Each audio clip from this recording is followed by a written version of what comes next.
The Afghan fundamentalist group, the Taliban, has ambushed 3 buses and kidnapped close to 200 passengers in northern Afghanistan. Most of those people have been freed by Afghan forces, and it comes shortly after the country's president offered a ceasefire during the Muslim holiday Eid al-Adha.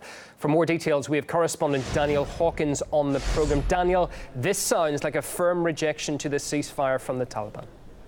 Yeah, it certainly does at this stage. Ceasefires, of course, have taken place before, most notably back in June when Afghan security forces and Taliban fighters celebrated the end of Ramadan together on the front lines. Quite remarkable scenes. No such luck, it seems, this time. The Afghan President Ashraf Ghani has offered a 3-month conditional truce to the Taliban, offering to cease hostilities if they do the same. We understand the Taliban commanders have rejected this. They view this ceasefire, such a long ceasefire, as playing into the hands of security forces and, more importantly for them, NATO and US forces, who they view as occupants and are trying to drive out of the country. Far from agreeing to a ceasefire, in recent times the Taliban have actually ramped up their offensive around the country. They've been very active near the city of Ghani, around Kabul as well, in their attacks, killing and injuring hundreds of members of security forces and civilians as well.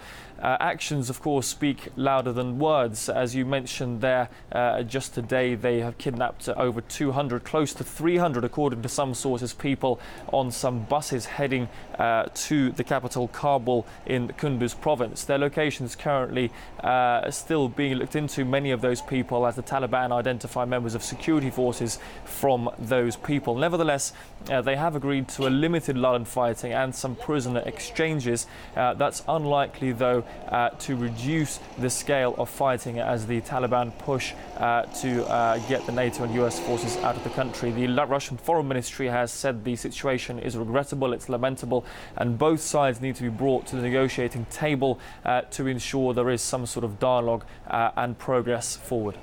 Dan, thanks. RT's Daniel Hawkins. Well, let's go live now to the Afghan capital and political analyst Intizar Kadim. You're very welcome to the programme. Ceasefires have been proposed and observed during Muslim holidays before. Why is this one being so roundly rejected? Well, thank you very much. I think Taliban wanted this time to have practical step forward. If you remember, we had a very fantastic time in Afghanistan for the ceasefire between the Afghan government and Taliban for the 3 days.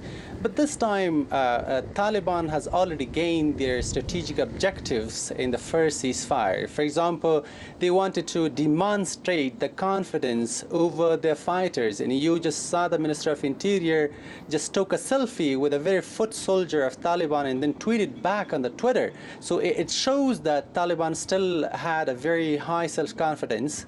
Second was morale on the fight. When I talked with a number of Taliban on the first day, when we went as a peace caravan to a number of provinces, they say that we still believe on the morale to fight. This time, maybe the Taliban leadership is scared that if they announce a ceasefire in some very vicious element outside the government or maybe in the region make some incidents, they will tarnish the image of the Taliban. That's why this time they're hesitant. By the way, it's so late, but still I'm very optimistic that Taliban will just declare the ceasefire, but let's see what happens. Taliban commanders say that the US benefited from the previous ceasefire. In what way? Well, I read that type of reports, but I do not believe that, because the United States just not benefited from that ceasefire. It was the Afghan people who benefited the ceasefire, because they enjoyed the amenities. They just enjoyed the walking freely around the country.